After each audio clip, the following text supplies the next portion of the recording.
বিসমিল্লাহ করে জাল নিয়ে বের হলাম মাছ শিকার করার জন্য। দেখি একটি রূপালী ইলিশ শিকার করতে পারি কিনা। যদি একটি রূপালী ইলিশ আমার জাল দিয়ে শিকার করতে পারি তাহলে আপনাদেরকে আমন্ত্রণ জানাবো, আপনাদেরকে দাওয়াত দিয়ে খাওয়াবো। চেষ্টা করি, দেখি আলহামদুলিল্লাহ। সাথে থাকুন, পরিবেশ অনেক সুন্দর, প্রকৃতি দেখানোর চেষ্টা করব সাথে সাথে। এটি হচ্ছে আমাদের ভোলা জেলা লালমোহন থানা দলিগড়নগর ইউনিয়নে কুন্ডিরহাওলা গ্রামে এই প্রকৃতিগুলি আপনি দেখতে পাবেন। সাথে সাথে অনেক সুন্দর প্রকৃতি দেখেন, অনুভব করেন এবং আল্লাহর সৃষ্টি জগৎ নিয়ে চিন্তা করুন।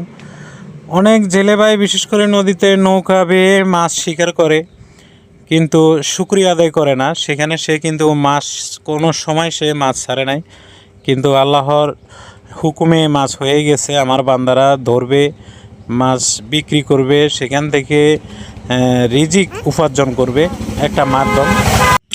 মাছ শিকার করতে করতে ফুল পেলাম, ফুলগুলো অনেক ভালো লাগলো, তাই হাতে নিলাম, আপনাদেরকেও দেখালাম।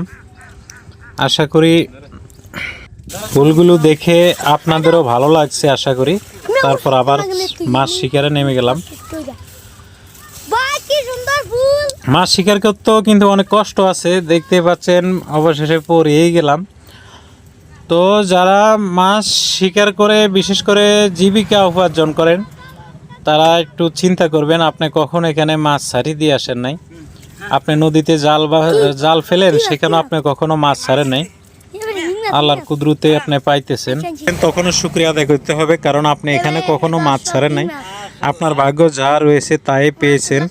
সেখান থেকে মাছ বিক্রি করে আপনার জীবিকা অর্জন করবেন এবং আল্লাহর হুকুম আদায় করবেন, কারণ আল্লাহর সৃষ্টি মাছ দিয়ে আপনার রিজিক উপার্জন করতেছেন।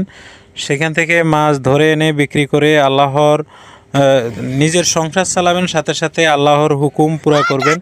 কারণ আল্লাহর হুকুম পুরা করলে, আল্লাহর নেয়ামত শুকরিয়া আদায় করলে আল্লাহর নেয়ামত তারও বাড়িয়ে দেন। এই কারণে সবাই নদীতে মাছ ধরে এনে আল্লাহর শুকরিয়া আদায় করবেন।